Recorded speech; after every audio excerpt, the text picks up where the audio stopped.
This happened back in October. I didn't tell my parents. I didn't tell the cops. But I need to write it down somewhere, because ever since that night, things haven't felt right. I'm 17. I live in a small, sleepy town just outside of Asheville, North Carolina. There's an abandoned church on the edge of town, the kind of place kids dare each other to visit. It burned down decades ago, long before we were born. The locals call it STT, Winlow's, though the sign out front is too charred to confirm. What's left of it is mostly crumbled brick, tangled weeds, and shattered stained glass. For us, it was just a hangout spot, a place to smoke, tell ghost stories, and act like we weren't scared of anything. That night, it was me, Jordan, and Mia. We got there a little after 10. We brought flashlights, snacks, and a Bluetooth speaker. Just the usual stuff. Nothing serious. Just another late night hangout. A little thrill, maybe a scare or two. Harmless fun. Until Jordan found the trapdoor. It was tucked beneath a half-rotted pew,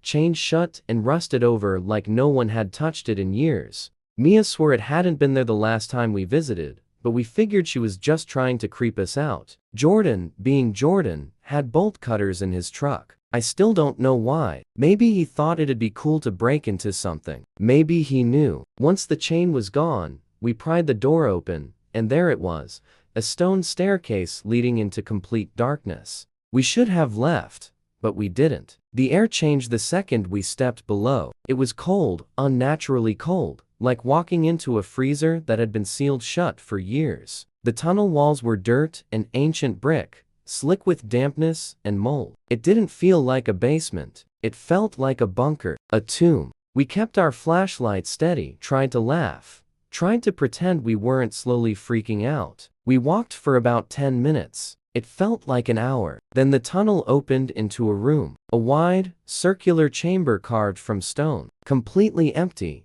but not in a peaceful way. It felt hollow, like something had been taken from it, or like it was waiting to be filled. The walls were covered in scratches, hundreds, maybe thousands, jagged, chaotic marks, like fingernails clawing through rock, some fresh, some ancient. And in the center of the room, carved into the floor, was a circle, not a pentagram or anything you'd see in a movie. It was older, stranger, like someone invented their own language to write the symbols that spiraled around it. Mia said we shouldn't be there. Her voice was shaking. Jordan didn't say anything, just looked pale. Lex, always the reckless one, pulled out her phone to take a picture. She opened Snapchat, lined up the shot, and that's when everything went wrong. Her camera showed something we couldn't see. A figure stood in the far corner of the room. Tall, slender, dressed in black. No face. Just an empty space, like someone had erased it. Not blurry, not shadowed,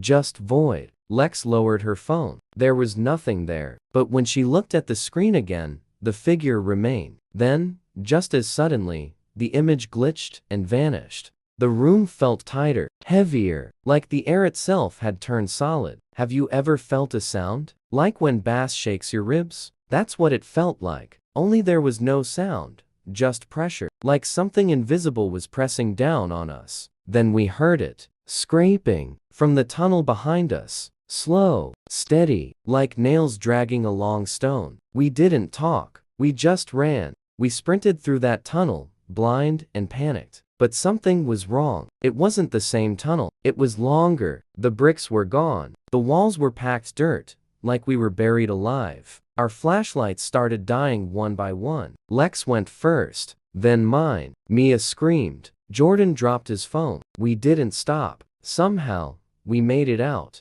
I don't remember how. 1 second we were running, and the next we were stumbling into the cold night air, gasping like we'd been underwater. We slammed the trapdoor shut, bolted for the car, and drove away without saying a word. That was for months ago. Lex moved in with her aunt in South Carolina. Won't talk about it. Mia's been seeing a therapist. She won't even say what she saw when her light died. Jordan deleted every social media account he had. His mom says he's been sick. That's all she'll say. And me? I haven't slept right in weeks. Every time I close my eyes, I hear that scraping, that slow, steady sound, coming closer. And last night, this is the part I can't explain. I woke up to muddy handprints smeared on the inside of my bedroom window. On the second floor,